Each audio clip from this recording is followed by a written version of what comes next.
Casey, are we getting everybody here? Yep, I believe we have everyone that needs to be here. We're on Facebook Live. Everyone's muted, so when you go to speak, please unmute yourself. Everyone can share their screen if you have a presentation. We'll wait a few more minutes. Well, oh my God. It's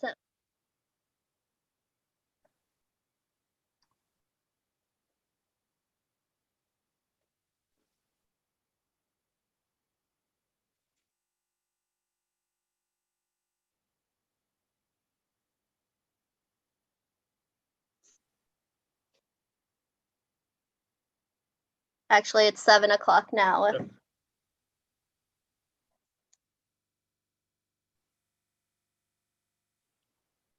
Okay, can we start the meeting, Casey? Yep. Okay. Can everybody hear me? Okay, I'm George Deitmering, and I will chair this meeting. I've been a past chair, and I'll be chairing the meeting tonight. This is Tuesday, December the 1st, and this is via video conference. Could we do a roll call, Casey? Mr. Hayes, Here.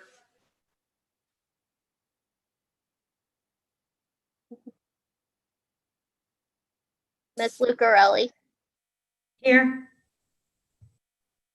Mr. Deitmering, Here? Mr. Stegman, Miss Myman. Okay, so with that, we have a quorum since we have 3 members of the Board of Adjustments here. The first thing on the agenda, and I've got an agenda in front of me here I'm going to be following. We have the approval of the minutes of our last meeting, which was in October. And I'd ask Casey to make some changes to that, into those minutes, Casey, on the second page. I didn't know if you had a chance to do that or not.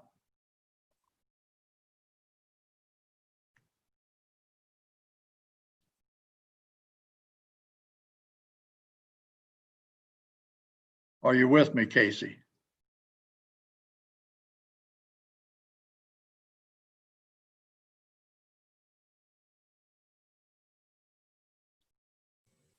We can't hear you.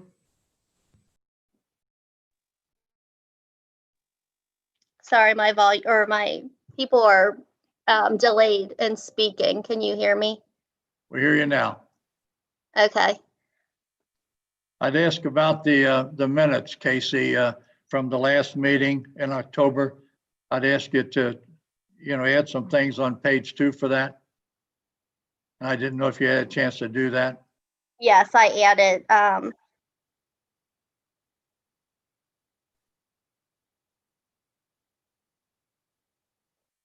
believe it had to do with Joe Hayes had asked, made a motion and referred to the PDS staff report. And we didn't have, I wanted some more of that PDS report fleshed out up in the. Okay. I'm sorry, my computer's having issues. Can you hear me? We can hear you. Okay, I did add stuff under the PDS staff report. That Okay, you asked to. that's fine. So with that, I'll ask for an approval of the minutes, please. I'll approve the minutes. Is there a second?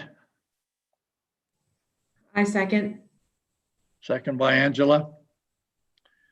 That we move to the first item on the agenda, which is a Board of Adjustments public hearing 2010-0001, Guston Construction at 2527 Dixie Highway in Fort Mitchell is requesting a variance from the front and side yard setbacks in a neighborhood commercial zone of the Fort Mitchell zoning ordinance. The applicant proposes to construct a second floor addition directly above the existing building footprint with a front yard setback at 12 feet from Dixie Highway, where 50 feet is required, and a side yard setback of 9.5 feet from Huckleberry Hill, where 50 feet is required, The side yard setback of 2.6 feet from the property line in common with 2531 Dixie Highway, where 15 feet is required. So looking for variances on 3 sides of the building, or 4 sides, I guess. And with that, I'm going to ask that we swear in any witnesses that intend to testify. And I guess that's going to come down to you, Gus, I guess, on the first item here. So if you raise your hand, I swear to tell the truth, the whole truth, and nothing but the truth, so help me God. I swear to tell the truth, the whole truth, nothing but the truth, so help me God. Thank you very much. I think we'll also need to swear in Chris if he's presenting. Oh, okay, Chris, did you do it too? Yep, I swear to tell the whole truth and nothing but the truth. I swear to God. Thank you very much. And we'll get to the Phelpses later on. Let's have a confirmation of notification then, Chris. Yes, the notification was sent per KRS 100 requirements. Thank you very much.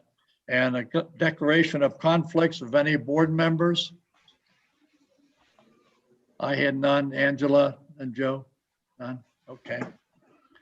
A declaration of site visit. It's a place we go by every day, everybody probably.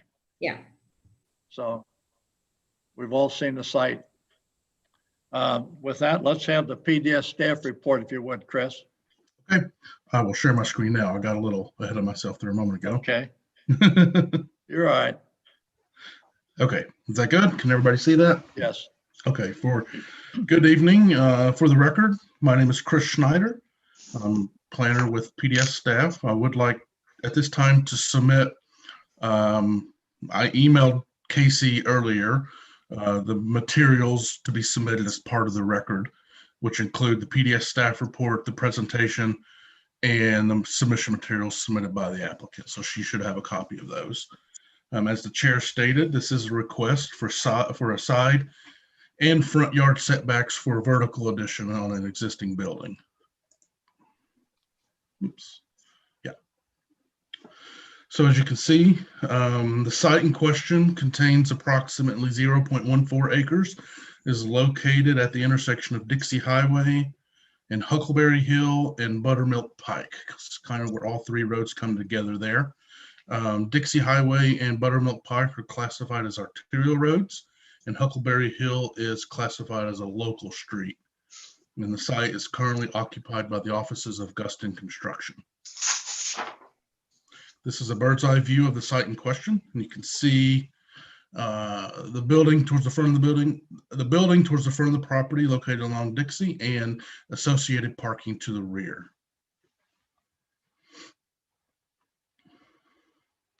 The site is currently zoned NC Neighborhood Commercial.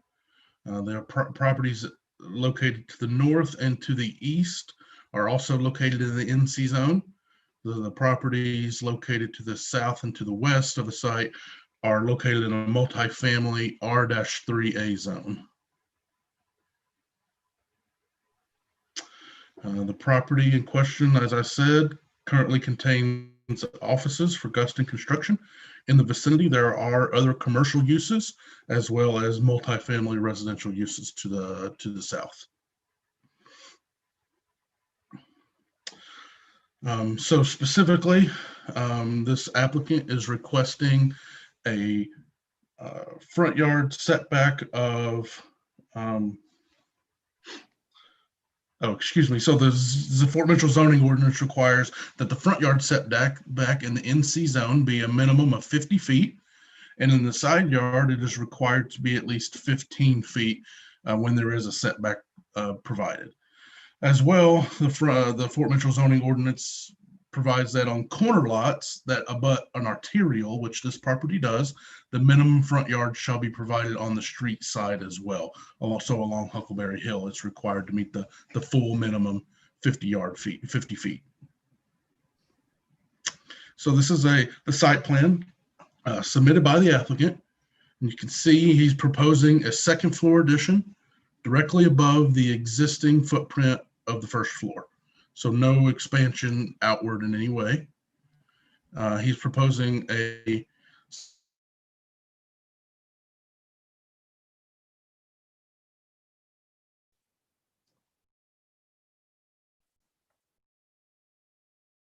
Did we lose Chris? Chris, you're frozen for a minute. Hold on.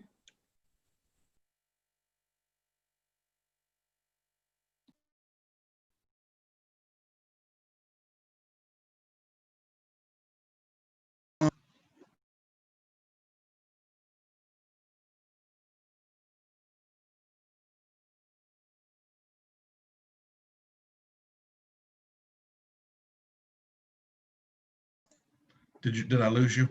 You're back. It disconnected me and came right back on. Let me,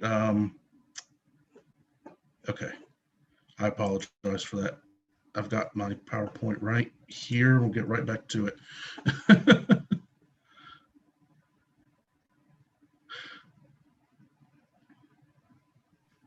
It closed the PowerPoint too, so it's opening up right now.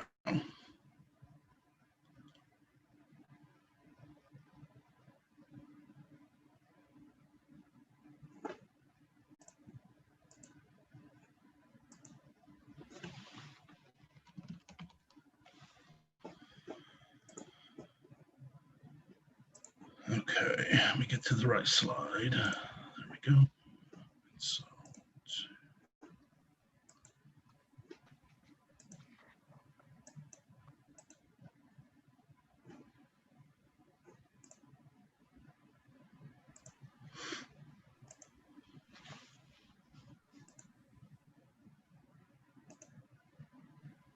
okay, see that? Yes, okay, good. Yeah.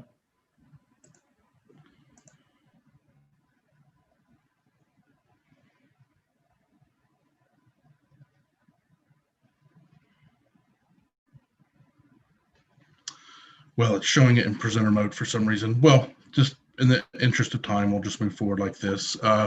So the applicant, as I said, was stating, is proposing the vertical addition on the second floor, a 12-foot side yard setback where 50 feet is required along Huckleberry Hill, a front yard setback of 9.5 feet along Dixie Highway where 50 feet is required, and then a side yard setback on the adjacent side of 2.6 feet where 15 feet is required. This is a picture of the site. As most of you have indicated, you've probably driven by there dozens of times, looking from Dixie Highway towards the site in question.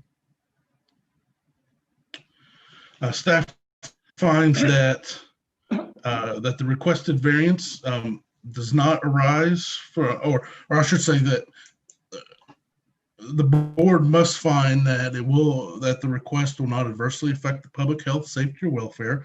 It will not alter the essential character of the area, will not cause a hazard or nuisance to the public, and will not allow an unreasonable circumvention of the code. And in making those findings, the board must consider does it arise from special circumstances, deprive the applicant of the reasonable use of the land, or result in actions of the applicant. And so staff finds that the requested variance does not arise from special circumstances, that it is a unique location and the existing building and lot make it impossible for any addition or improvement without approval from this board. The strict application of the zoning ordinance would deprive the applicant of the reasonable use of their land for same types of reasons.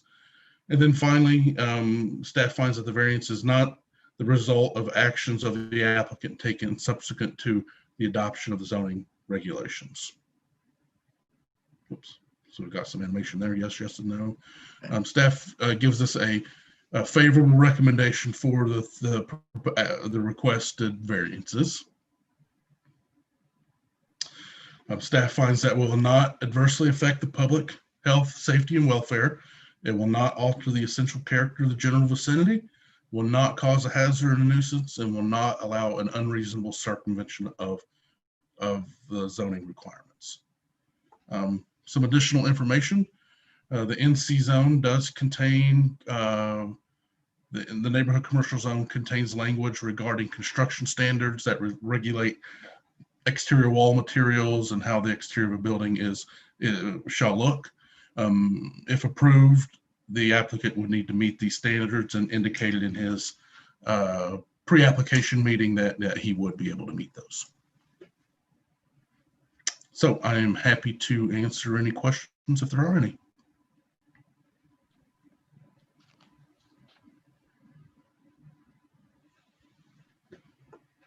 Does anybody on the board have any questions of Chris at this time? I don't. I don't either. Okay. Well, I will stop sharing my screen then so we can see Okay. everybody. Okay, well, with that, then we're going to move on to a presentation by the applicant, Gus McKinley. So, Gus, what would you like to add or? I have no further additional information. I think Chris did a nice job in presenting it as it is. I think this one's a pretty easy one as far as what we're going to do and what's necessary. If anyone has any questions, I'm happy to answer. I do have a question, Gus. I thought I read someplace in here that the second floor addition is going to be moved back an additional 12 feet from the front property line. Was that 12 feet from the front of the building, existing building, or from property line? So yes, so the second floor, the building space will actually be 12 feet off the front, basically where the sign is. It will be Okay. 12 feet back from Okay. the sign where the actual building starts to rise up to be in Okay. indoor space. Okay. You're going to put a front patio on the front there or what? Yes, Okay. But the actual building will be 12 feet back from where the front of the building is now. And correct. it'll be, the floor space will be equal to the rest of the building. Correct. That's Yeah, right. Okay, okay.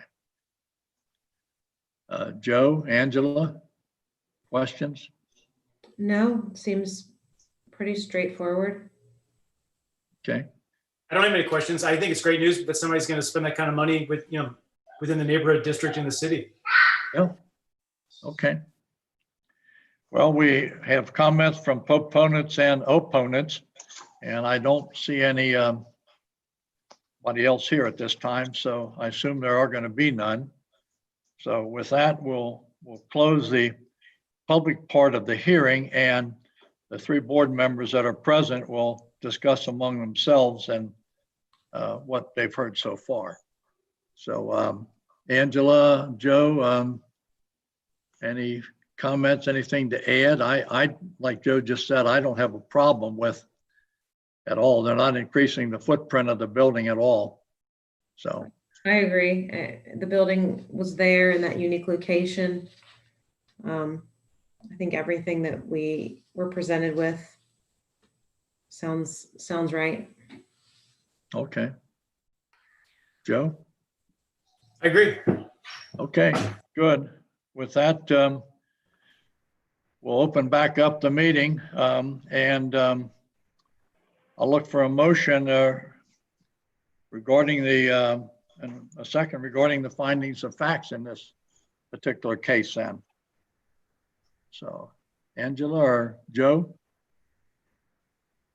Going to make a motion? Lisa's so good at this, isn't she, George? Yes, she's very good, yeah. She Let puts me it know all if you need- together. But Let you me know get if you your need shot.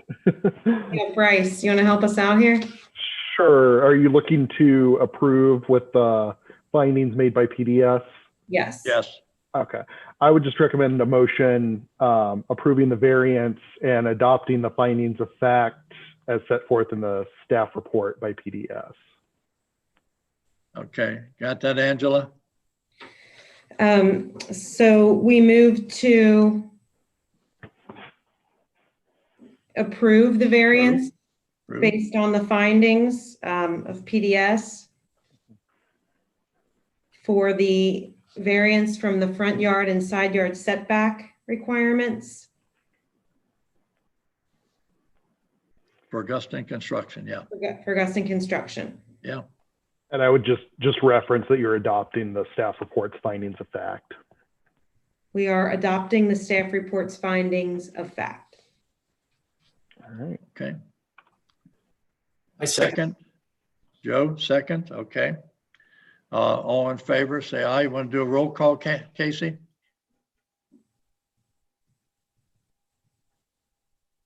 Mr. Hayes, Yes. Mr. Deitmering, Yes? Miss Lucarelli. Yes. Okay.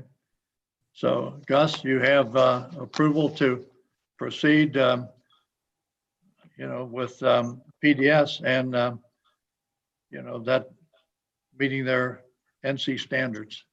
Neighborhood Thank you all. standards. Thank you. I appreciate it. You're going to stay with us for the rest of the meeting, or you're going to drop out?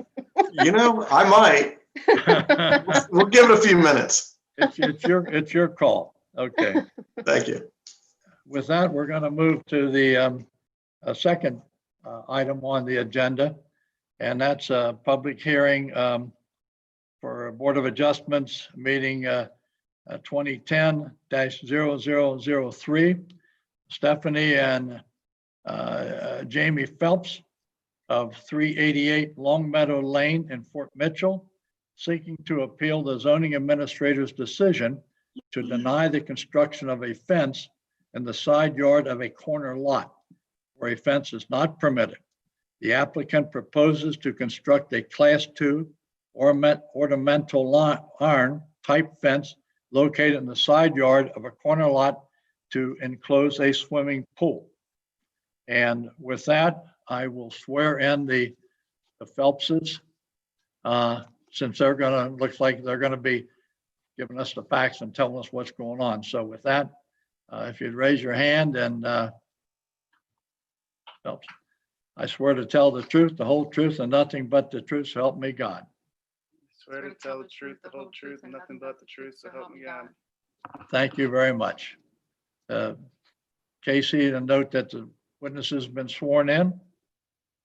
And has there been a confirmation of notification, Chris, to surrounding property owners? Yes, sir. This hearing was notified per KRS. Okay. Just, have we had any feedback at all? No? Okay. Declaration of conflicts. I have none. Angela, Joe? I don't No have any. conflicts. With that, a declaration of a site visit. I have to admit, I did a drive-by because I wasn't sure which property it was and I wanted to see for myself. So I've done a drive-by and a stop by and a look by, so. I have not seen the site. Okay. Joe?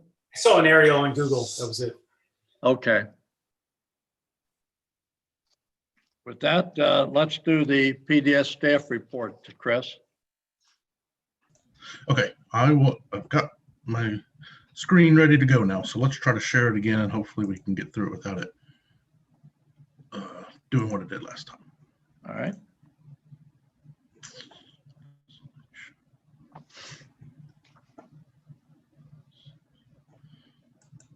Okay, there we go.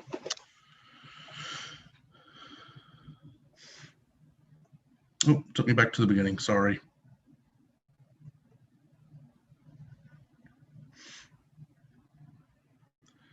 Okay, here we go. Now we're there. At this time, I would also, as previously, I did email the staff report submission materials in this presentation to Casey to be part of the official record. Okay. So I would like to submit that at this time. As the chair stated, this request is an appeal to the zoning administrator's decision to deny the construction of a fence in the side yard of a corner lot. The site in question contains approximately 0.31 acres, is located at the intersection of Long Meadow Lane and Stonewell Trail, and the site is currently occupied by a single-family residence. This is a bird's eye view looking at the site. a little closer, you can see the house is facing Long Meadow Lane, and then the side Stonewell Trail going along the side and in the rear of the property as well. The site is currently located it's located in the R1C zone and is completely surrounded by the R1C zone.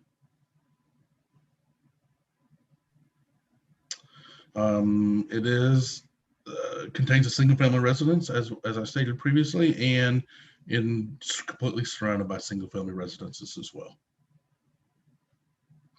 So the Fort Mitchell Article 13 of the Fort Mitchell zoning regulations outlines where fences are permitted on corner lots. And so looking at this diagram, you can see this would be Long Meadow Trail, Stonewell going this way.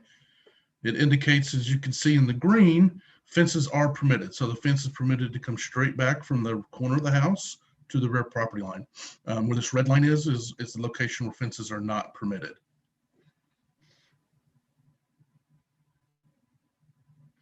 So this is a site plan submitted by the applicant. The red line is the property line. So you can see, we didn't finish the drawing, but the red line indicates the location of the property line. And they're proposing a 4-foot tall ornamental fence, which is this blue line, and extending towards the side property line in the road, then extending along the side property line, and then once again, back along the rear property line. It is intended to be constructed in conjunction with a swimming pool. A swimming pool does not exist as of today. And then they've also indicated on their site plan this area here contains steep slopes and is unusable for a swimming pool. This is a picture of the rear yard of the site. And you can see the fence will be extending approximately from this area of the house towards the sidewalk and then down the side property line. And you can kind of see some of the steeper slopes to the rear of the property there as well. And then one more picture looking towards the rear of the house as well. You can see the more towards the house in the rear as well as the tree that's located there. KRS 100 states that the Board of Adjustment shall have the power to hear and decide cases where an applicant feels like there was an error or in the decision-making process by the zoning official.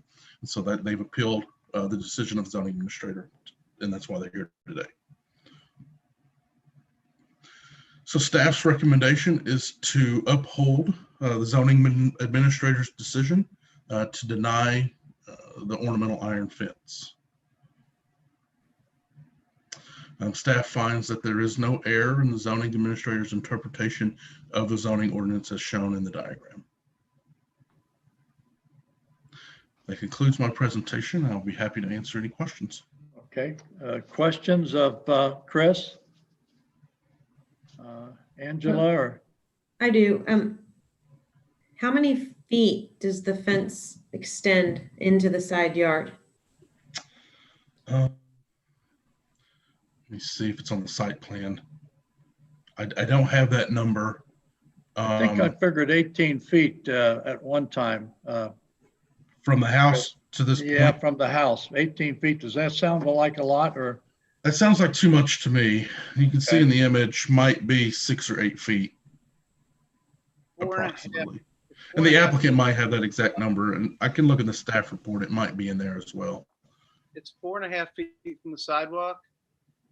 The Okay. sidewalk is 21 feet from the corner of the house. How far was it from there? The sidewalk is 21 feet from the corner of the house. Okay, And the fence would be 4.5 feet from the edge of the sidewalk. So okay, Approximately 18 feet, like he was saying. Okay. okay, that's why I came up to 18 feet, yeah, okay. Okay.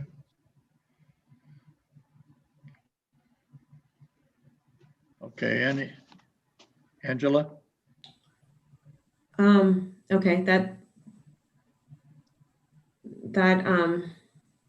answered my question. I have a question. I guess if the fence comes 4 feet off the sidewalk, does that save the evergreen tree? Yes. It saves a couple trees and a couple bushes, as well as the paver patio and that little retaining wall. Because in order for the fence to come right directly off the house, all of that would need to come up. I mean, that's a beautiful tree. Yeah, I mean, There's one behind it too, Yeah, there's that's two a trees. separate one, and then it's pretty overgrown right now. We just moved in, but you can't see that underneath the trees, there is an additional retaining wall that surrounds them as well.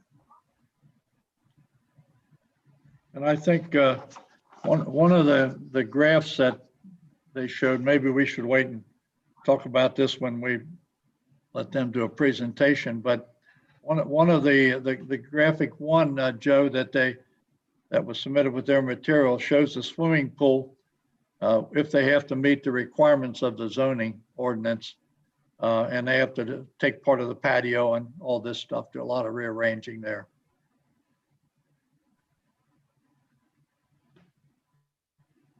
Okay, any other questions? I don't have any. So with that, let's move on to a presentation by the applicant. You heard what Chris said. Would you add something to that, Jamie or Stephanie? We weren't sure if the members of this committee were provided with the materials that we had sent in or not. Do we know if that's the case? Yes, they were. I have a letter. Okay.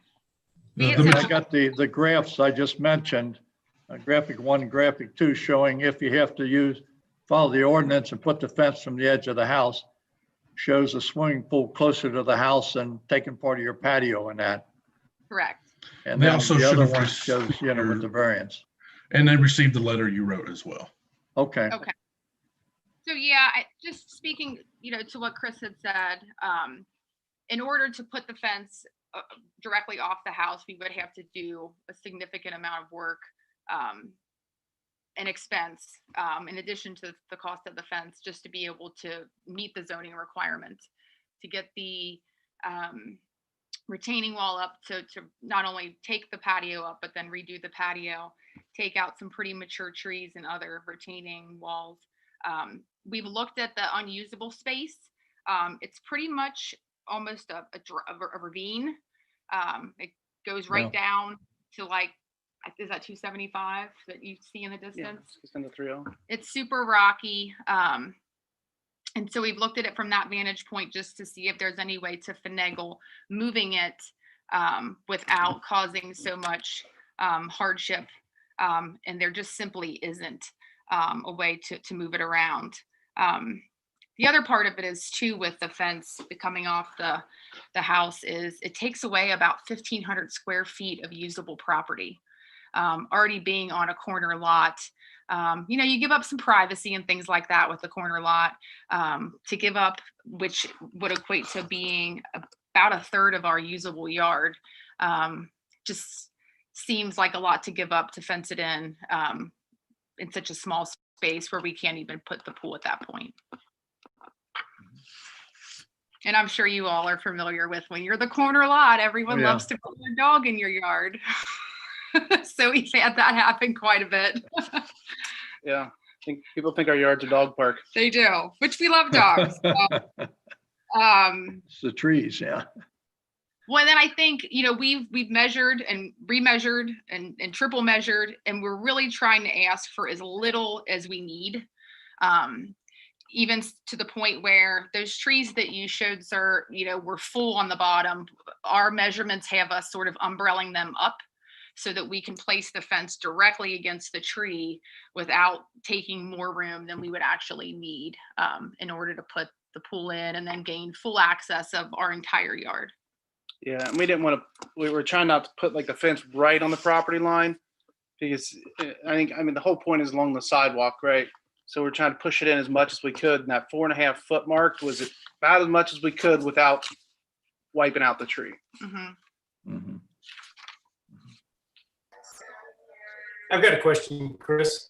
I guess with the current zoning code, could they technically do a opaque wood fence off the corner of the house and still be in compliance? Well, I think the issue is because it will be surrounding a swimming pool. And so I'll have to look in the zoning ordinance really quick and see what other types of fences are permitted around a swimming pool, but that limits what is permitted because there's a safety concern there and it has to be. I mean, what I'm getting at is I don't mind moving the fence closer to the road because they're willing to do a nicer fence. Yeah, Worst comes to worst, they could just say, fine, I'll come off the corner of the house and I'll do an ugly, cedar fence or something, but that. yeah. I think they could probably do like a 6-foot privacy fence or something like that. I mean, like they're actually trying to work and make something nice that's more expensive and save the tree. I would even be willing to move it closer to the sidewalks to where they don't have to cut off limbs of the pine tree. Because you have to be careful with pine trees. As you start cutting the lower limbs off, they actually start moving their way up the trunk. Trying to avoid that as much as possible. For sure. Those are my thoughts. The other part of we're sort of permission people. We're not ask for forgiveness later people. We like a clear conscience. So when we were looking at like just the different regulations that Chris had shared with us, I know, per the zoning, it shouldn't come off the house, but part of the articles state that it can't be resurrected or erected, I should say, 50 feet from the intersection. We're actually measuring 64 feet from the intersection. So for that part of, I guess, the regulation or what have you, I think we're way within what those requirements are. It's just the bump off the house that is the issue. Mhm.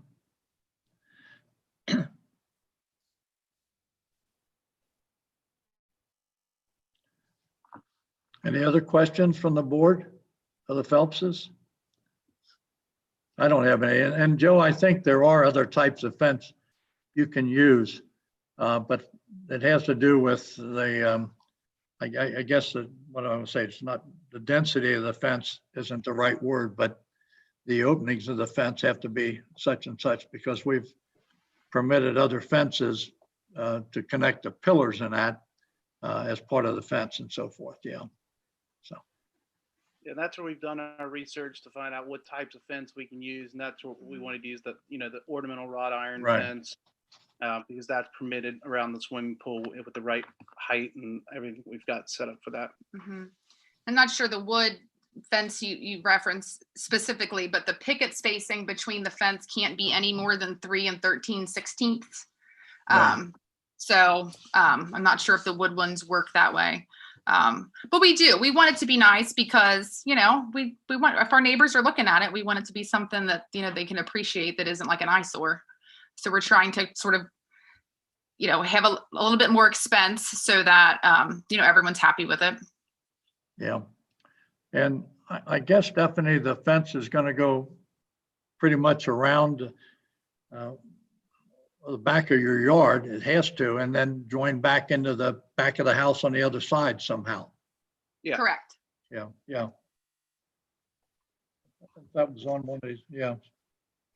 It wasn't on, well, it didn't show it on the graph coming back, but yeah. I'm looking at this graph too, here where, we had where the fence came off and went around. It just shows it going under the trees and It's not back around, but it have to go back around, I guess, Chris, all the way around and connect back to the house somehow. Correct. They did not submit a site plan that showed the fence going completely around, but Okay, in order for it to be a fence for a swimming pool, it has to connect to the house or Right. another fence or something for safety issues. right, yeah. right. Okay. Okay. Any other questions or, if not, I'm gonna move on to the next, comments by proponents and opponents. We got any feedback, Chris, from any neighbors at all? Yay or nay? I did not get any phone calls or comments from No anyone. phone no. calls, comments or anything? Okay. We actually Um, reached out to some of our neighbors just to make sure, the neighbor directly behind us and the neighbor directly across the street, just to let them know, because we didn't want them to get this notice in Sure. the mail without. Blindside, yeah. And they seemed pretty fine. They seemed okay with it. There was no issues that they raised. We're new to the neighborhood, so we just sort of framed it that way, that we would like to put in a fence, but we want to make sure that everyone's okay with it, as the newbies. No issues were raised, to us specifically. Okay. Well, apparently We didn't get any to PDS neither, so, yeah. Okay. So with that, we'll close that part of the meeting and we'll just have a discussion among the board members here. And Joe, Angela, your thoughts, your comments, or? I think it looks great. I agree about keeping the tree. I've been back actually. One of my daughter's friends lives back on that street and it's just a beautiful area and a lot of new construction. And so I feel that that would look really nice and fit in with that part of the neighborhood. And I think that not allowing it would create hardship for them, not being able to use their backyard. Especially with the way of the world, having a pool would be very nice right now, so. Yeah, I agree. I think it would deprive them of the full use of their yard, the backyard. And, you know, it's, we've done something like this in the past, just so you may remember, Angela. I do. Back a number of years ago, back on Fort Mitchell Avenue, we allowed come out from the side of the house on the side yard, but it was like 6 feet. It wasn't 18 feet or whatever. Yeah. But the same thought is there, you know. But it was almost as close to the sidewalk. Yes, yes, Even though it wasn't as many feet out. you're correct. It was closer to the sidewalk, yeah. So there is some precedence for doing something like this. So that's the only comments I have and thoughts, you know. Looks like a nice project and it certainly will save the homeowner from having to tear up their existing backyard patio and plants and all that sort of stuff by allowing it here. You know, by allowing the variance or That's right. whatever, so. Okay, with that, we'll reopen the meeting. And Joey, have any other comments? I fully support it. I mean, it's leaving the trees. It's a nice fence and there's no complaints from the neighbors. Okay. Well, with that, we'll open the meeting back up. We're ready for a motion and a second on that.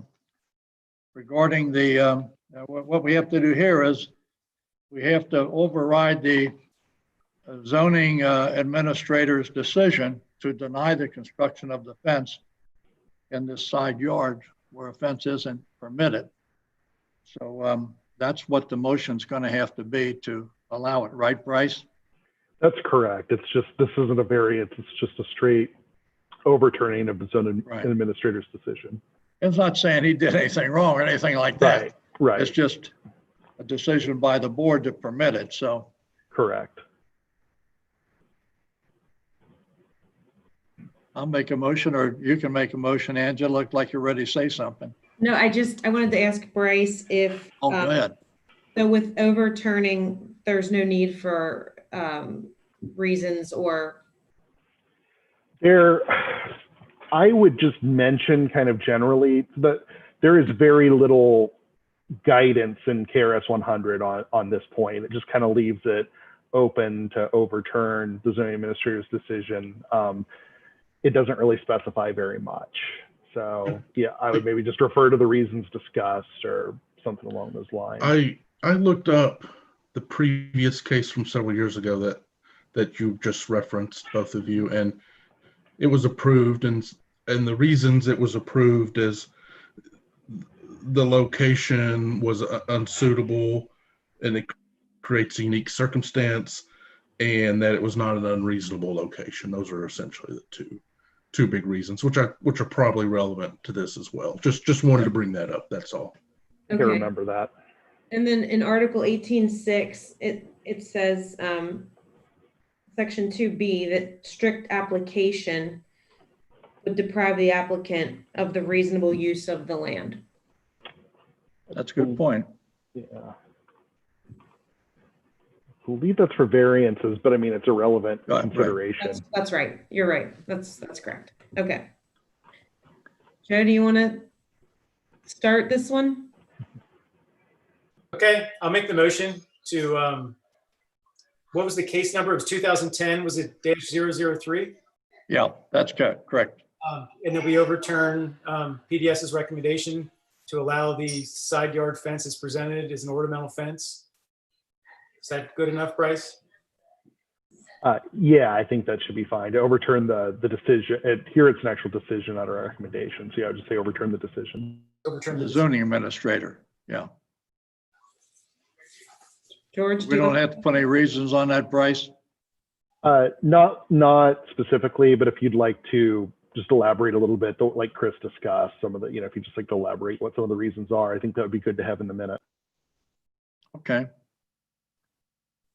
So what we want to add to that is that we don't want to deprive it's a unique situation in that the topology of the land makes it easier for the applicant to make full use of their property. And it's not an unreasonable circumstance, right, Chris? Is that okay? So we got a motion on the floor. I second the motion. Want to do the roll, Casey? Yep. Mr. Hayes, Yes. Mr. Dightmering, Yes? Ms. Lucarelli. Yes. Okay. So the Phelpses have the permission to go ahead and build your fence and build your swimming pool where you want to. So congratulations. And just to close the meeting, is there any new business for the meeting? Joe, Angela? Do we have anything else on the agenda, Chris, coming up?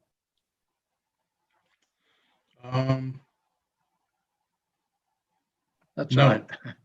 No, I'm sorry. I have like eight cases okay. right now I'm sorry. for all kinds of different cities. I was trying to remember. I've had a couple pre-application meetings in Fort Mitchell, but no one has submitted anything. Okay. So That's nothing fine. official yet. So no new business on the agenda. I'll take a motion for adjournment. I second. Okay. First, second. Casey, you got that? George, Okay. you're first. Yep. Angela I'll second. put me for a first and Angela for a second. Okay. This meeting is adjourned. Good luck, Phelpses. Yeah. Thank you. Thank you. Bye-bye. Thanks, everybody. Thanks, Thank you. George. Thank you. Thanks, everybody. Okay, Casey, shut her down. Okay. Thanks. Bye. Thank you all. Bye, folks. Bye.